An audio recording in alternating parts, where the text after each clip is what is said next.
প্রিয় দর্শক আসসালামু আলাইকুম, welcome back to my channel. যে যেখান থেকে আজকে আমার ভিডিওটা দেখছেন আশা করি সকলের কাছে অনেক অনেক বেশি ভালো লাগবে। আজকে আমি আপনাদের সাথে শেয়ার করব ইনস্ট্যান্টভাবে বিয়েবাড়ির স্বাদে ঝরঝরা জর্দা পোলাও।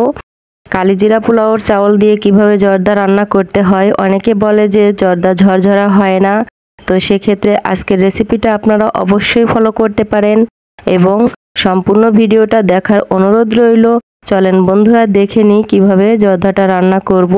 এখানে প্রথম স্টেপে নিয়ে নিচ্ছি পর্যাপ্ত পরিমাণ পানি, একটা প্যানে করে দিচ্ছি।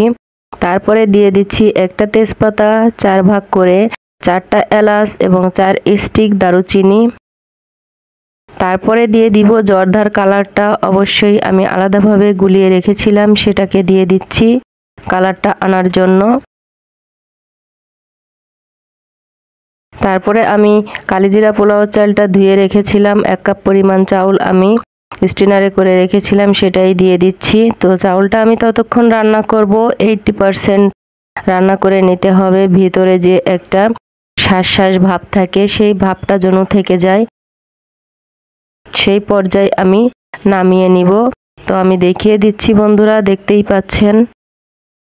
এখন আমি চাউলটা নামিয়ে স্টিনারে করে পানি ঝরিয়ে নিব সুন্দরভাবে ঝরঝরা করে। তারপরে আমি দ্বিতীয় স্টেপে চলে আসছি রান্নার জন্য। 2 চা চামচ পরিমাণ ঘি দিয়ে দিচ্ছি। এখানে 1.5 কাপ পরিমাণ মাল্টা বা কমলার রস, আমি এখানে কমলার রসটাই নিয়েছি। তারপরে দিয়ে দিব যতটুকু চাউল তার সমপরিমাণ চিনি। মিষ্টিটা আপনারা বাড়িয়ে কমিয়ে দিতে পারেন। তারপরে দিয়ে দিচ্ছি বাদাম কুচি করে রেখেছিলাম সেগুলা।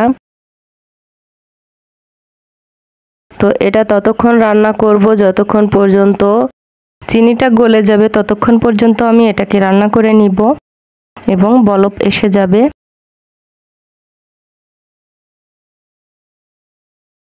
তো বন্ধুরা দেখতেই পাচ্ছেন বলকটা এসে গিয়েছে সুন্দর। এখন আমি যে ভাতটা রান্না করে রেখেছিলাম সেটাই দিয়ে দিব। ভাতটা দেওয়া হয়ে গেল, এখন আমি এটাকে নেড়েচেড়ে মিশিয়ে নিচ্ছি। আশা করি আজকের রেসিপিটা অবশ্যই ফলো করলে আপনাদের কাছে অনেক অনেক বেশি ভালো লাগবে। মিশিয়ে নেওয়া হয়ে গেলে কিছুক্ষণের জন্য আমি এটাকে ঢেকে রান্না করব। তো বন্ধুরা আজকের ভিডিওটা আপনাদের কাছে আশা করি অনেক অনেক বেশি ভালো লাগবে। ভিডিওটা সম্পূর্ণ দেখার অনুরোধ রইল। আর ছোট্ট একটি রিকোয়েস্ট অবশ্যই আপনাদের কাছে আমি করতেই পারি, কারণ আমার চ্যানেলটা অবশ্যই সাবস্ক্রাইব করে দিবেন। আর মিষ্টি জিনিসে কে পছন্দ করেন একটু লবণ, অবশ্যই একটু লবণ দিয়ে দিবেন। আমি খুব পছন্দ করি এবং মিষ্টির টেক্সচারটাও ভালো লাগে খেতে আর ঠিক থাকে, সেক্ষেত্রে সামান্য পরিমাণ লবণ ইউজ করতে পারেন। তো আমি অল্প একটু করেছি, আমার ভালো লাগে তাই। বন্ধুরা এই পর্যায়ে একটু হাই হিটে রান্না করে তারপরে যখন ভাতটা ফোটানোর জন্য কিছুক্ষণ ঢেকে রাখবেন, ততক্ষণ আপনারা লো হিটে রেখে দিবেন। আর তলানিতে লেগে গেলে কিন্তু ভালো লাগবে না, নাড়াচাড়া করতেই থাকবেন, মানে রান্নাটা করবেন যাতে নিচেই তলানিতে লেগে না যায়। তো এই পর্যায়ে আমি দিয়ে দিলাম 1/2 কাপ পরিমাণ গুঁড়ো দুধ, অবশ্যই ডানো ব্র্যান্ডের গুঁড়ো দুধটা আমি ইউজ করেছি। তো নেড়েচেড়ে মিশিয়ে নিচ্ছি। তো দেখেন ভাতটা আমার প্রায় হয়ে গিয়েছে। নেড়েচেড়ে মিশিয়ে নিয়ে কিছুক্ষণ আমি ঢেকে রাখবো।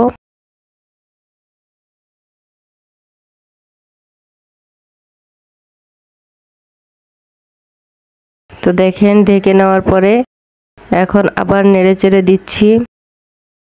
গুঁড়ো দুধটা দেওয়ার পরে সুন্দরভাবে মিশিয়ে নেওয়া হয়ে গেল। তো বন্ধুরা একবারে মিলে গিয়েছে।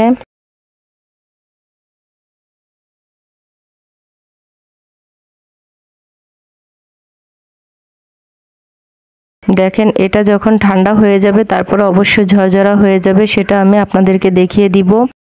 আর এখানে কিছু সুইটস মিষ্টি নিয়েছি, সেগুলো আমি কিছুটা এর সাথে দিয়ে মিশিয়ে নিচ্ছি বা অ্যাড করে দিচ্ছি।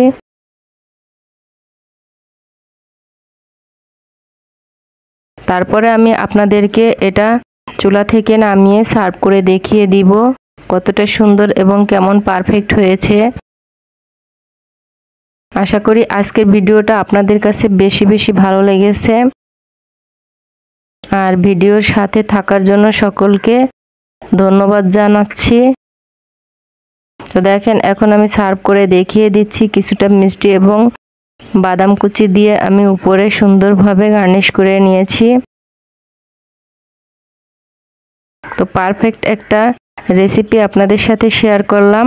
তো ভালো লাগলে লাইক কমেন্ট শেয়ার করতে ভুলবেন না ফ্রেন্ডস এবং ফ্যামিলির সাথে। তো বন্ধুরা, পরবর্তী ভিডিও আসা পর্যন্ত বেশি বেশি ভালো থাকবেন। আমি এখন বিদায় নিচ্ছি। আল্লাহ হাফেজ।